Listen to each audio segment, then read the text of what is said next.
Well, we can say that today we are living in a world which no longer is and maybe will never be the same or what we ever envision it to be. So definitely it's a great toll and pressure on a lot of us professionals in whatever fields we're working because most of our achievements and skills are no longer applicable in this not so brave new world, but we are looking at things that are no longer relevant to what we used to do, and therefore how we approach this, how we reassess the situation and make sure we draw the right lessons. This is the new thinking model for us all. And most of us are really busy now, figuring out what this new post-COVID world would be like, how we would fit in there, what skill sets will be required to make up for what we have lost. And we seem to glide over the present moment as if it doesn't exist because we are so preoccupied with the idea that we will come out victorious, we'll be on top of the game the moment this nonsense stops. And whether this really is the case, we don't know yet. Because most of us are still in denial.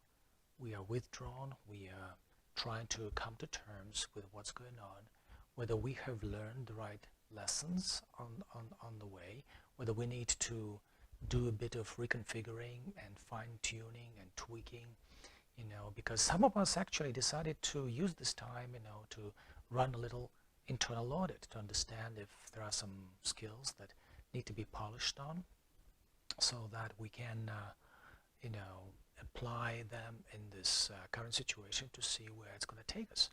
But at the same time, it's difficult because most of our lives, things we have done, and they have to do with our personal achievements and professional credentials. So if they're no longer applicable, how we can reconfigure them to make sure they still give us, another mile.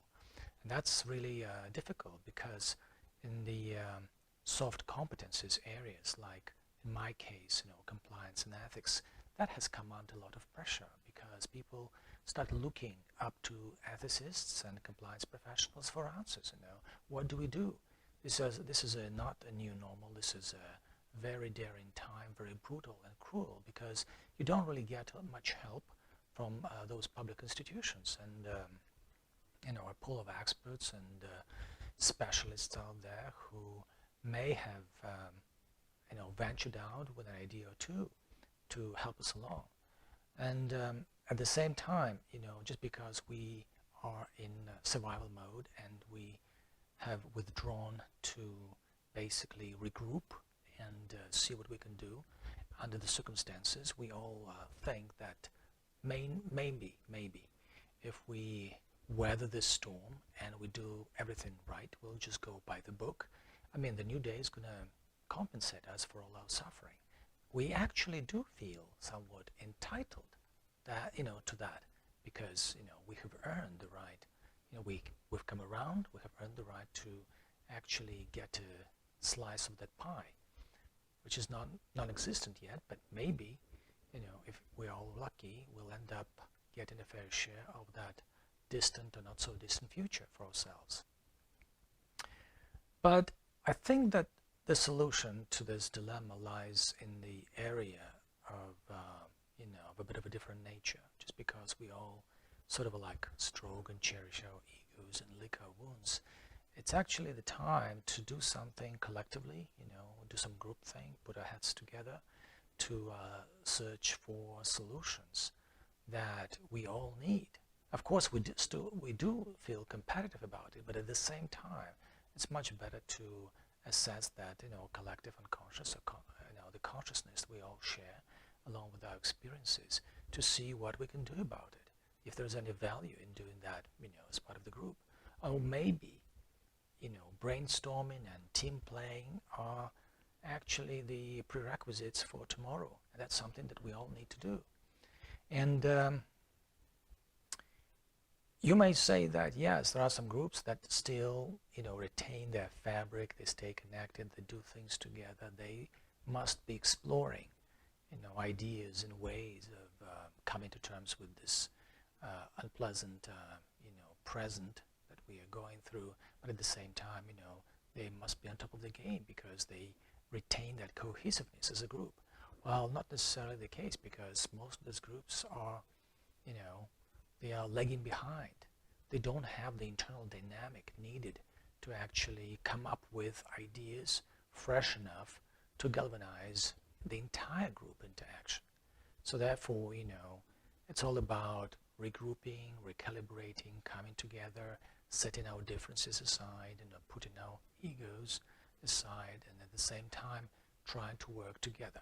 Regardless, it's going to take another mile or 2 miles of working together, but at the same time, that's what it's needed for us all to actually make a difference. And lastly, I would just want to make that point that we all lack imagination needed in the situation exactly this one, the one we are going through right now. Because yes, we do get lots of ideas bounced around, but at the same time, we don't get a glimpse of that new normalcy, of the new normal, looming ahead. So we can say, yes, okay, we can see, we can see the direction which we're going. So maybe we need to do X, Y, Z. Well, it's not happening. It's not happening for a number of reasons. I will explore them separately. But the only thing I'm certain about is that